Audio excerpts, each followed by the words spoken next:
मंत्र दिला, अज्ञानाची रात्र हटवून ज्ञानाचा सूर्योदय केला, अज्ञानाची रात्र हटवून ज्ञानाचा सूर्योदय केला. शिकायला उभं राहायला हक्क दिला जिवंतपणी, त्यांना माझा कोटी कोटी प्रणाम. आज या महापरिनिर्वाण दिनी, आज या महापरिनिर्वाण दिनी. नमस्कार माझ्या मैत्रिणींनो व व्यासपीठावर उपस्थित सर्व मान्यवर. मी आता 6वी क मधील विद्यार्थिनी कुमारी विधिजा विजय दहाडे आपल्या समोर माझे मनोगत व्यक्त करण्यास उभी आहे. कृपया आपण शांत चित्ताने ऐकावे. आजचा दिवस हा एका महामानवाला आठवण्याचा दिवस नाही. आजचा दिवस आहे एका युग पुरुषाच्या विचारांना नव्याने उजाळा देण्याचा, एका महामानवाच्या मार्गावर चालण्याचा, एका प्रकाशपुंजाच्या किरणांना आपल्या आयुष्यात उतरवण्याचा. आज 6 डिसेंबर भारतरत्न डॉक्टर बाबासाहेब आंबेडकर यांचा महापरिनिर्वाण दिन. एक असा दिवस ज्या दिवशी भारताने एक सूर्य गमावला, पण त्याची प्रकाश किरण आजही प्रत्येक भारतीयाला मार्ग दाखवत आहेत. तो सूर्य म्हणजे डॉक्टर बाबासाहेब आंबेडकर. लहानपणी मिळालेले दुखणं त्यांनी कधीही शाप मानलं नाही. ते त्यांच्या आयुष्याची जिद्द बनलं, प्रेरणा बनलं, शक्ती बनलं.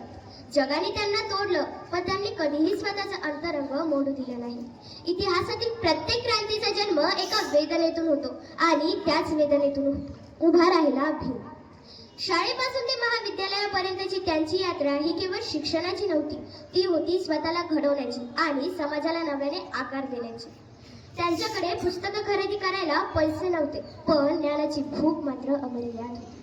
ते रात्री उशिरापर्यंत वाचन, अभ्यास, लेखन, चिंतन ते स्वतःला घडवत होते, कारण त्यांना माहीत होतं व्यक्ती घडली तर समाज घडतो. त्यांची जिद्द इतकी प्रखर होती की जग त्यांच्या पुढे नतमस्तक झाले.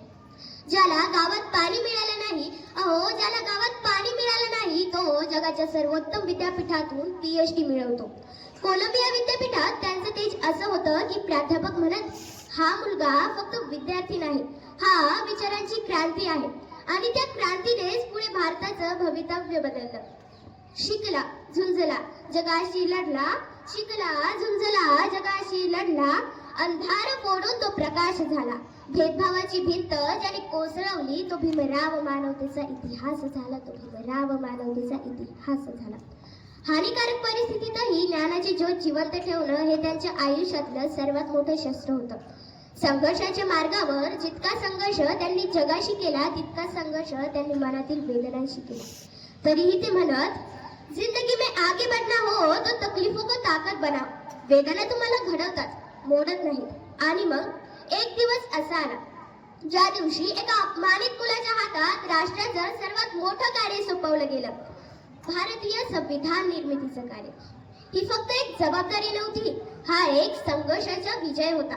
जगाला दाखवून देण्याची वेळ होती की ज्याच्यावर अत्याचार झाला तोच या न्यायाचा सर्वात मोठा वाहक बनू शकतो.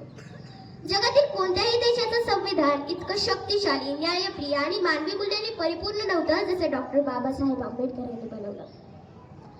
न्यायासाठी ज्वाला पेटली, समतेसाठी शब्द उजळले.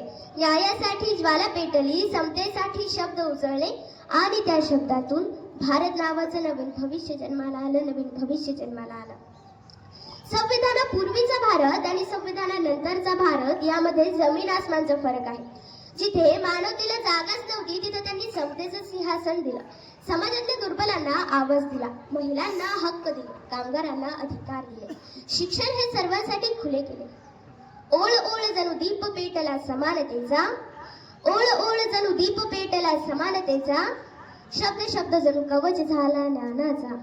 संविधानाच्या पानातून उठतो नवा भारत, साक्षीदार आहे इतिहास बाबासाहेबांच्या युगाचा, बाबासाहेबांच्या युगाचा. मैत्रिणींनो, बाबासाहेबांनी दिलेले संविधान हे फक्त एका कागदाचं पान नाही, ते तुमच्या भविष्याचा पासपोर्ट आहे, तुमच्या स्वप्नांचं कवच आहे, तुमच्या स्वाभिमानाची ही ओळख आहे. मैत्रिणींनो, बाबासाहेबांना जाऊन आज कित्येक वर्ष झाली, परंतु आजही आपल्या सर्वांमध्ये एक लहानसा आंबेडकर आहे. त्याचं रूप कधी तुमच्या मेहनतीत दिसतं, कधी तुमच्या जिद्दीत, कधी तुमच्या स्वप्नात, तर कधी तुमच्या धडपडीत. प्रश्न एवढाच आहे की तुम्ही त्या आंबेडकरला जाग करताय की झोपू देताय. शिका, कारण शिक्षण तुम्हाला सन्मान देतं. मेहनत करा, कारण मेहनत तुम्हाला घडवतं. स्वाभिमानाने जगा, कारण तेच खरा स्वाभिमान आहे. आणि अन्यायाविरुद्ध उभं राहा, कारण तेच बाबासाहेबांनी शिकवले, तेच बाबासाहेबांनी शिकवले.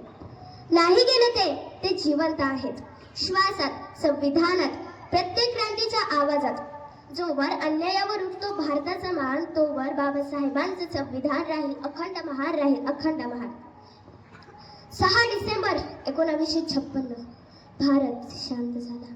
ढगे जमली, हवा थांबली, आकाशही रडत होते, कारण भारताचा सूर्य अस्ताला गेला होता. मैत्रिणींनो, सूर्य मावळतो पण त्याचा प्रकाश कधी मावळत नाही. तसंच बाबासाहेबांचं शरीर गेलं पण त्यांची क्रांती, त्यांचे विचार, त्यांची शिकवण आजही आपल्या सर्वांमध्ये जिवंत आहे. महापरिनिर्वाण दिन म्हणजे दुःखाचा दिवस नाही, हा संकल्पाचा दिवस आहे. संकल्प शिकण्याचा, संकल्प मोठं होण्याचा, संकल्प न्यायाने जगण्याचा, संकल्प स्वाभिमानाने लढण्याचा आणि समाजाला घडवण्याचा. हीच बाबासाहेबांना खरी श्रद्धांजली. त्यांनी दिलेल्या विचारांचं विश्व हे आपल्या कृतीत उतरवणं ही आपली जबाबदारी आहे. मैत्रिणींनो, इथून निघताना फक्त एकच वाक्य मनात ठेवा की तुम्हाला थांबवू शकणारी शक्ती या जगात नाही, जर तुमच्या मनात बाबासाहेबांचे विचार असतील. जर तुमच्या मनात बाबासाहेबांचे विचार असतील. जाता जाता एवढेच म्हणेन की उंच भरारी घे पंख तुझेच आहेत, उंच भरारी घे पंख तुझेच आहेत.